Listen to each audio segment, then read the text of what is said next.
You keluar berambut saya dari rumah ni. Keluar! Sampai hati you sayang. You dah tak sayang I ke? Izara, kita tak boleh lagi hidup bersama. You dah lupa ke? I dah lepaskan you.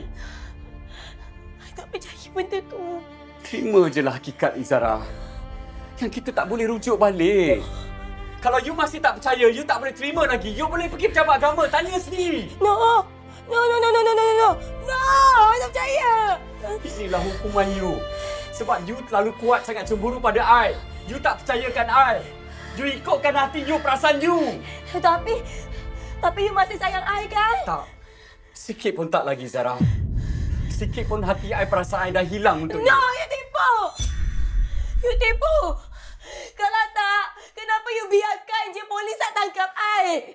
I tahu you datang rumah ni sebab you rindu dengan kenangan kita kan? Jangan mengarut. Tolong Faris, you jangan nafikan yang you masih sayang I. I tahu sangat you buat semua ni sebab you memang nak rampas harta perempuan tu kan sayang. You perasan tak ni semua salah perempuan tak guna. Cukup! You jangan nak salahkan isteri I.